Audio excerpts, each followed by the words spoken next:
Good morning. I was told I could take my mask off. It fogs up my notes if I don't. I'm Faye, and it's great to be back, and there's a lot of people I don't know, and there's some I do know, but can't remember your name, so anyway, here we are. And it's really good to be here, and it's good to see your new sanctuary with new renovations and so on. It's those seats probably are a lot more comfortable and adaptable for your intentions. I was just told to talk about the time I was here, so I'll probably be bringing back memories, and it may be repeated by the people following me, I don't know, but we didn't get together, even by Zoom or internet. Well, yesterday I attended a racial justice education workshop, my first since 2009, when I attended one in Weyburn, where your minister, Nubuku, was one of the leaders. Instead of traveling to the workshop site yesterday, each participant logged on to the computer and listened and learned, and then broke out into what they call breakout rooms, as it is easy to lose touch with ongoing developments in any field of endeavor. So it is with ministry. I was curious to learn where the church is at in terms of racial justice. It was good to do that, but honestly, I like a face-to-face kind of workshop, but that's my thing. You had your Affirming Ministry Celebration, your first one, 5 or 6 weeks before I retired from ministry. But I didn't really retire.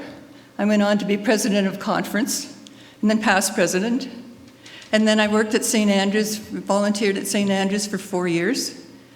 And last year I could truly say I was retired, because that's what we did. Anyway.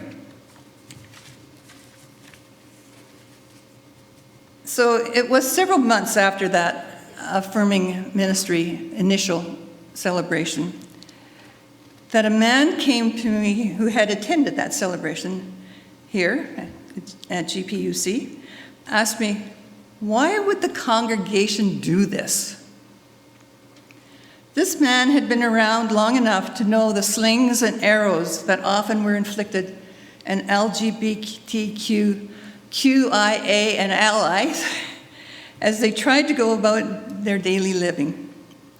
To him, it was beyond belief that a group of people, especially church people, would celebrate and affirm them. We always tried to get through to people. We're not just respecting them or let them do what they wanted, but we would affirm them. There's a big difference when you affirm a new baby into your family and so on. That's what it is like. Well, that same question, why, was posed to me by a local radio reporter 13 years ago at that first Affirming Ministry Sunday. Why? Careful, I thought. You know what reporters can do to your response. When I was in Regina for a couple of years, 9/11 happened, where the Trade Center in New York was wrecked and crashed, and many people died. And also they headed for the Pentagon and elsewhere. And so I said, well, wait till after the service. And I'm like, okay. And then he wanted to ask that same, so what is the congregation doing?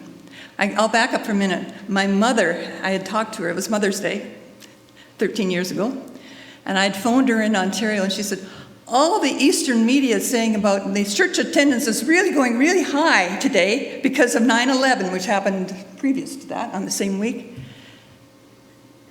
And so, you're going to have lots of people there. I said, well, I don't know. It's September. We always get lots more people in September. People come back from the lake and their holidays and ready to go to school. And I was that question was asked of me, and I said, no, that's the slant they wanted to take. And I said, September always is high. Well, that wouldn't do. Anyway, I was driving around Regina that afternoon after doing a pastoral visit, and I had the radio on. And I heard myself say, yes, because of 9/11, there's more people attending church. He got one soundbite and he added and split it to another soundbite. So when I was asked why would Grosvenor Park do affirming ministry, I thought, be careful, Faye, be careful. I didn't have to worry.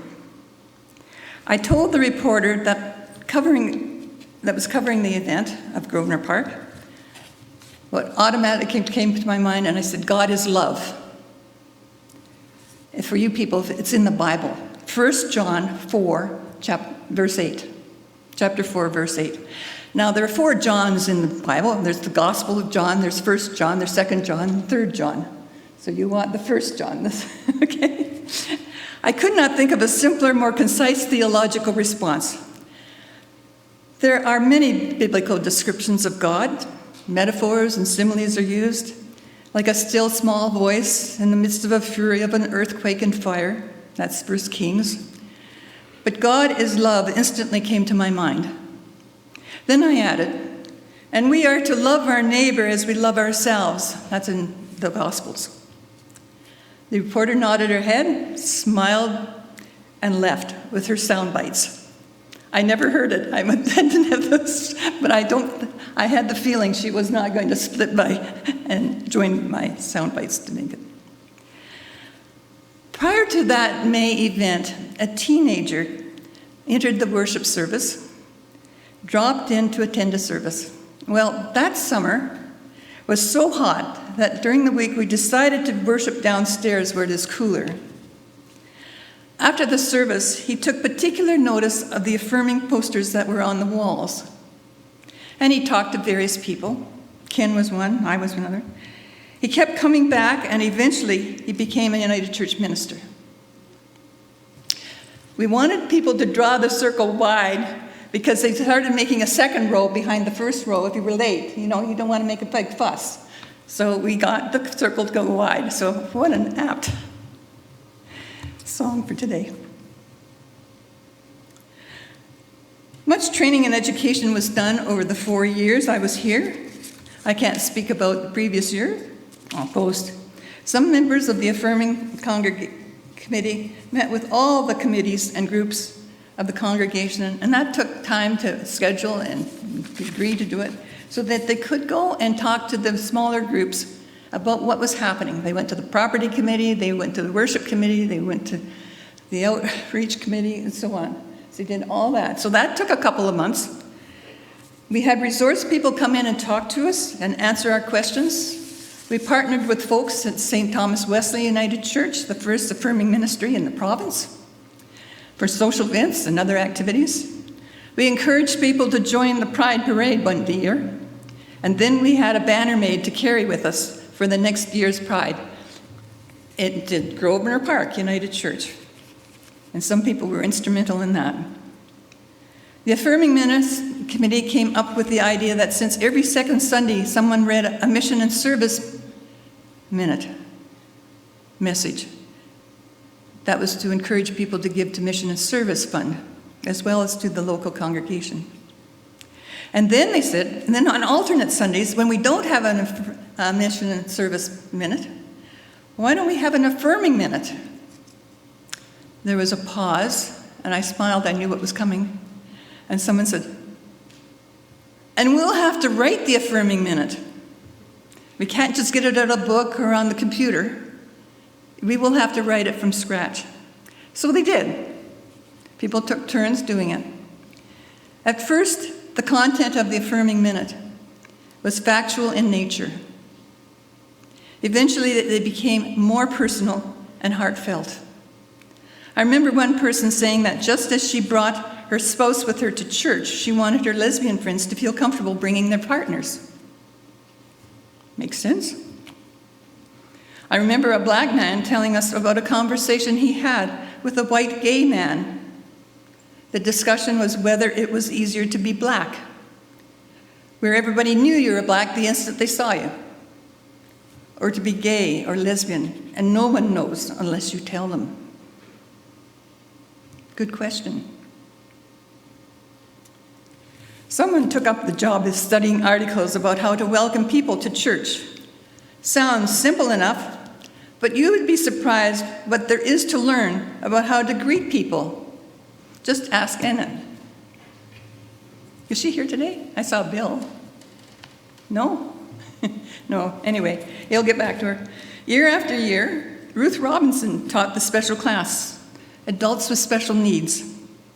She told me that years ago, these folks were not as visible in the church and as accepted as they are now, that the church was becoming affirming.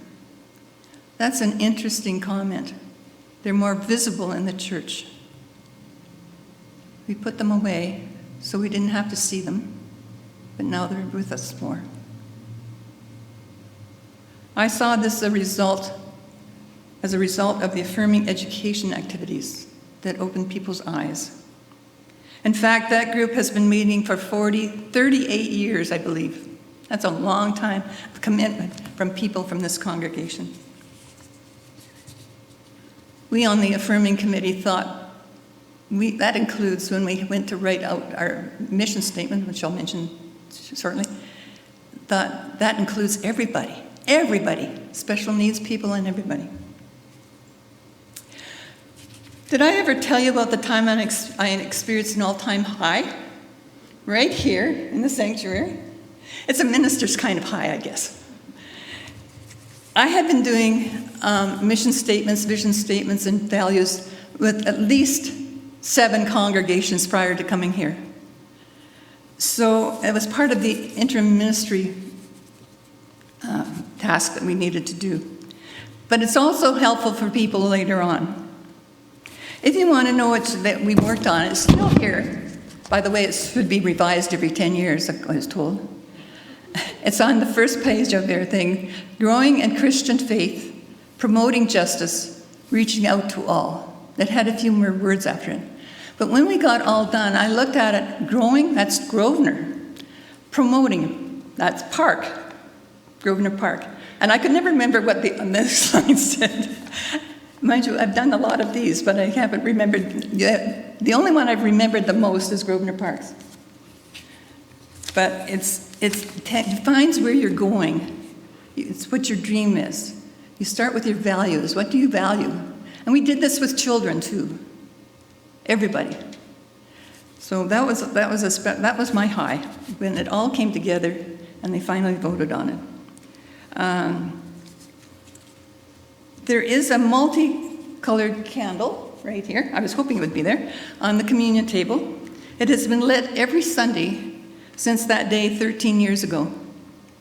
It hasn't burned down because 2 members of the Affirming Committee realized that if it burned down, they wouldn't have a multicolored candle anymore.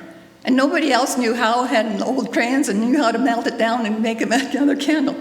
So the idea was to put tea lights in it, and you can replace the tea lights. So it's a tea light inside that, if you want to know what's going on. Well, that person that made it, and whose idea it was Doreen Reed, a quiet, elderly woman who knew how to melt down old crayons and make a new candle out of them. Mind you, Doreen really could not have the time of day to participate in the mission statement process. She would rather create a candle. We make room for everybody, right? Much has happened over the past 13 years. People have died or moved away, but they left us their love. God's kind of love. You know, there's different kinds of love. Maternal, paternal, sibling, but it's God's kind of love. And that candle burns in our midst like the flame of a multicolored candle. That love burns in our midst. I think what we are experiencing today is a community's Easter story. What do you think? May it continue. Amen.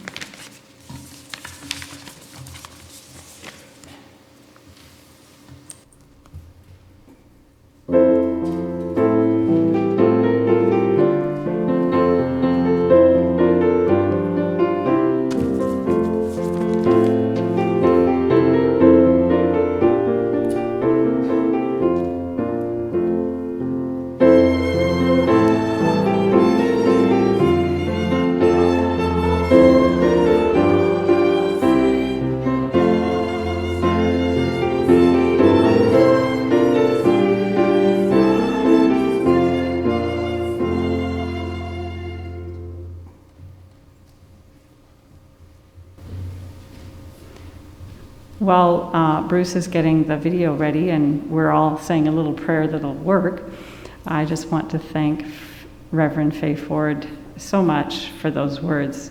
We didn't practice anything. I just asked folks to say something, and she just had such wonderful words. Thank you, Faye. Our next speaker is the Reverend Lorraine Harkness. Lorraine was here and really planted the seeds of Affirming Ministry in her time with us, really encouraging us to own our ministry and decide who we were. So she definitely planted a lot of seeds, and then Faye came and followed her.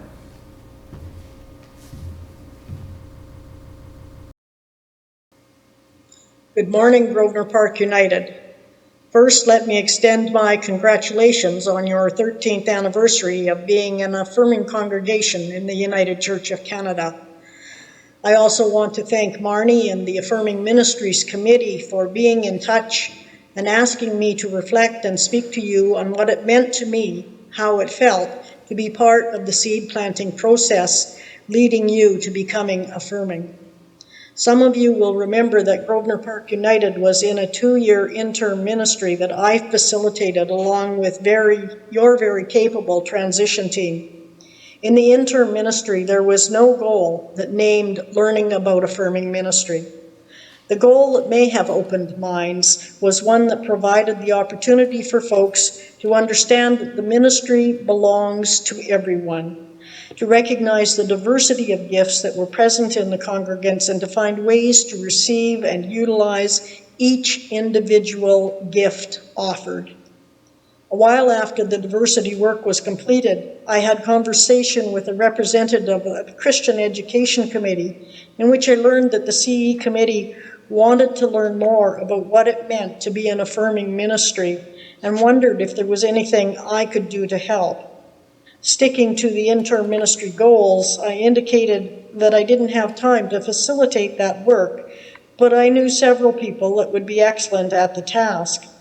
Lindsay Hurd agreed to facilitate several sessions with the Christian Education Committee, and the sessions were open to all congregants who wished to participate.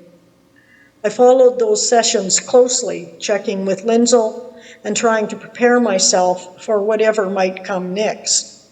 I prepared for the worst and was surprised and pleased that those pointing fingers at me, for the most part, did so from a distance.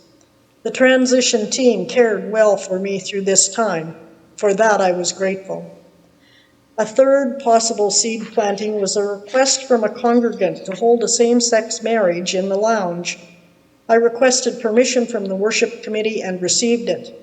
Jim Komar and the love of his life were married, and the marriage was recorded in your records.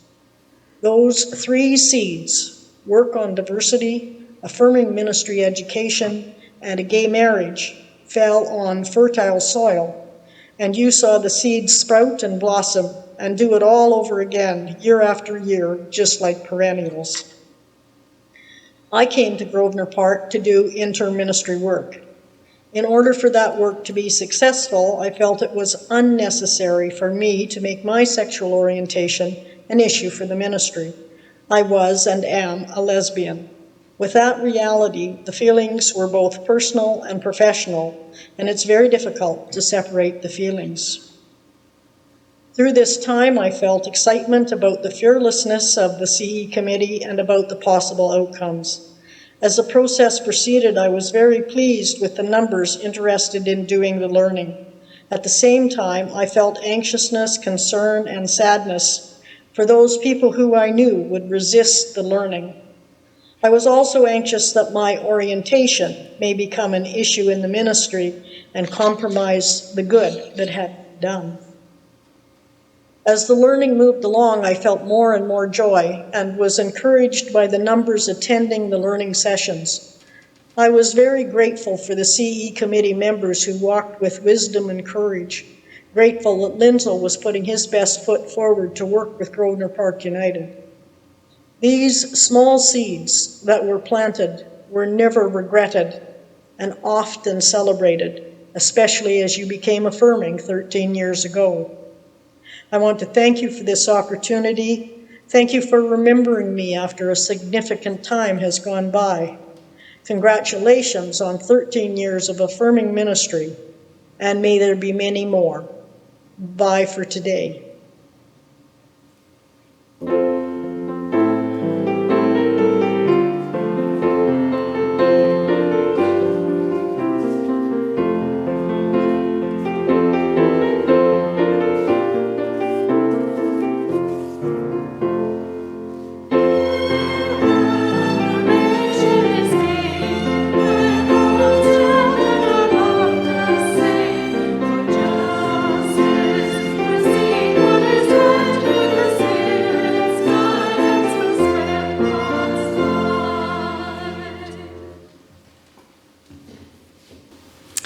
Ain't technology great when it works?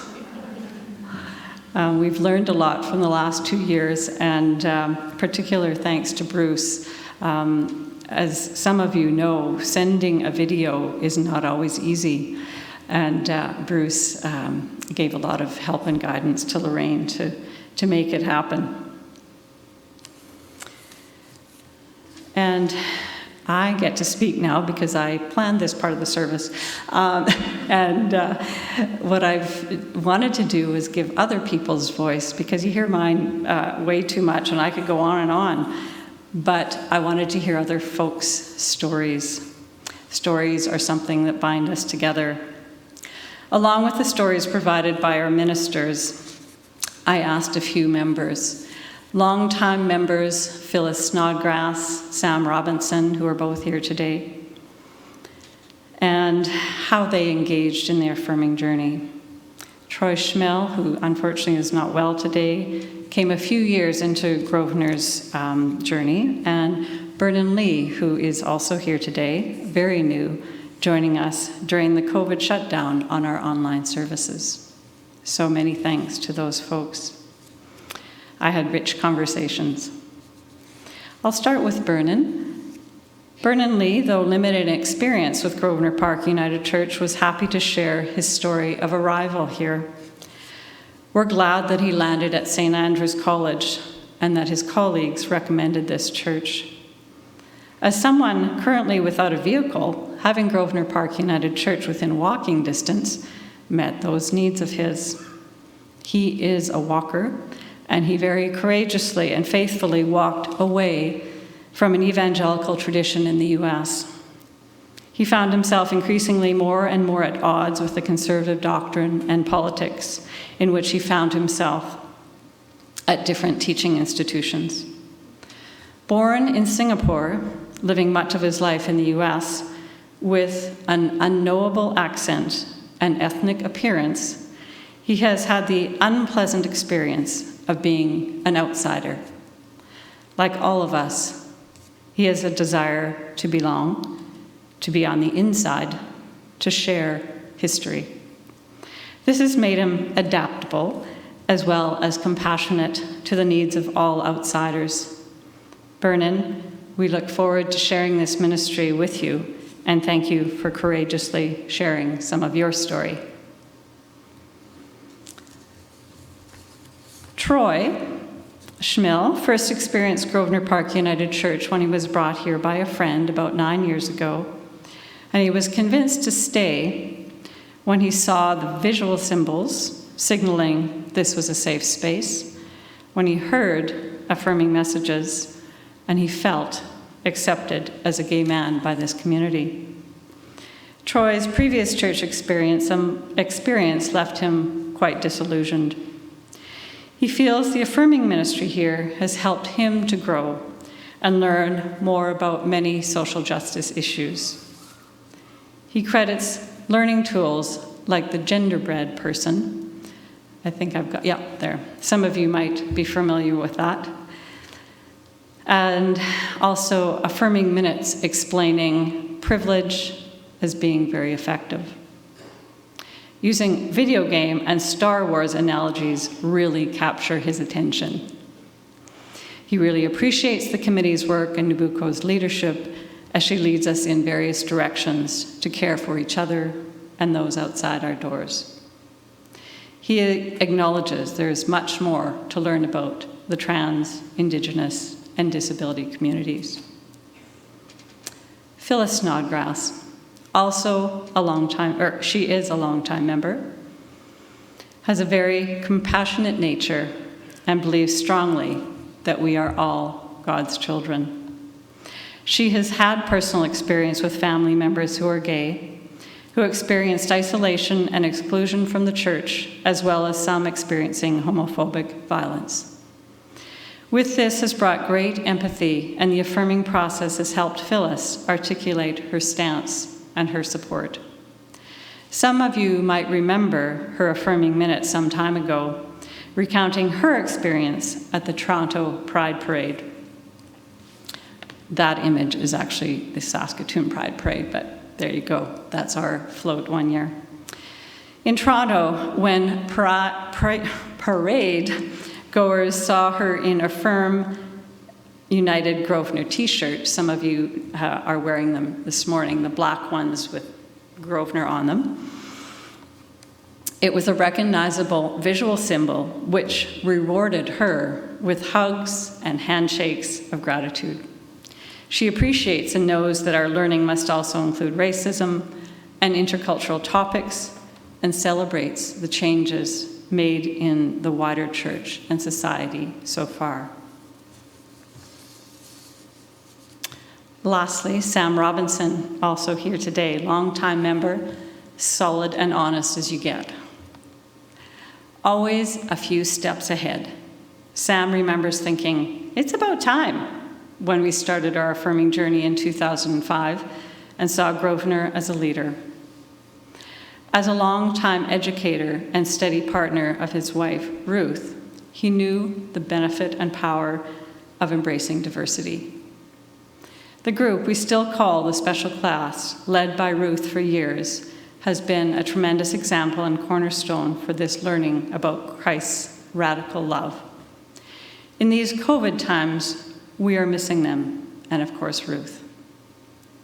Sam has a broad view of inclusivity, which aligns with the social justice and intercultural ethos of the United Church of Canada. Part of my story was witnessing him assisting an afternoon workshop on privilege. He effectively used his own story, that he was taught and believed that the English language and literature were superior. He humbly owned this privilege, such a gentle and powerful teaching. Being politically astute, Sam knows the importance of advocating for the rights of LGBT folks in a divided America, where hateful speech and actions have been unleashed.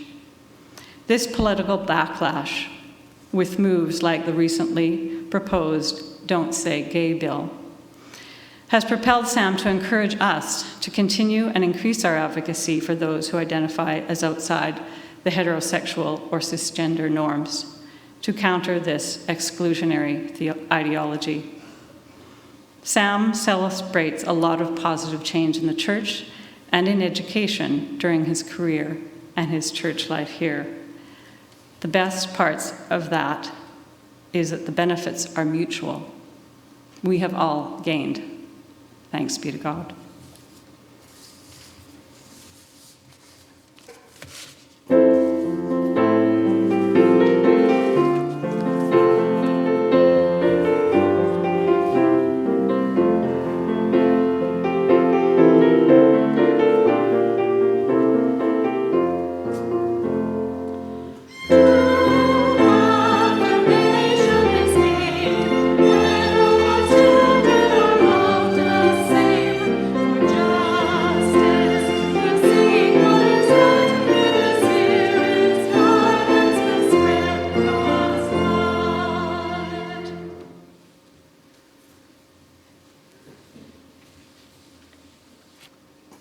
Dear friends of Grosvenor Park United Church, it is a great pleasure to be addressing you by video from Richmond Hill, Ontario, St. Matthew's United Church, where I am currently the minister.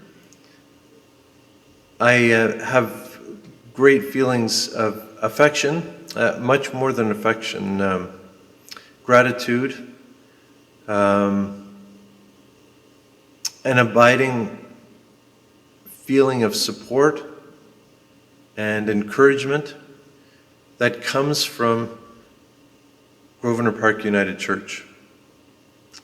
Not a day goes by in my ministry since I moved on from Grosvenor that I'm not drawing from the wells of the spirit and experience that I met and tapped into at Grosvenor Park United Church. I came at a moment when Grosvenor had made a really courageous decision to become an affirming congregation. They just voted the month before I arrived to become the minister there. And from that very moment, indeed before I got there, I was feeling stretched and challenged to proclaim and to live out a gospel of inclusion, of courage, of advocacy for a community that included the LGBTQ plus members of our community. Such a proclamation still requires courage today. But that courage, as we receive it from the Holy Spirit, not only empowers us to do things for others, it also, in a mysterious way, blesses us by opening our hearts and transforming us more in the image of Jesus, of the Christ. And I've been transformed by my ministry at Grosvenor Park United Church and continue to be transformed by it, by my connection with all of you. And I pray that we will continue in the blessing that we lived out together, and that continues to call to us to be brave, to love others, to reach out with generosity, and to be challenged and transformed by the courage of members of our community who are proclaiming their worth and their joy at being who they are. Amen, and blessings on all of you.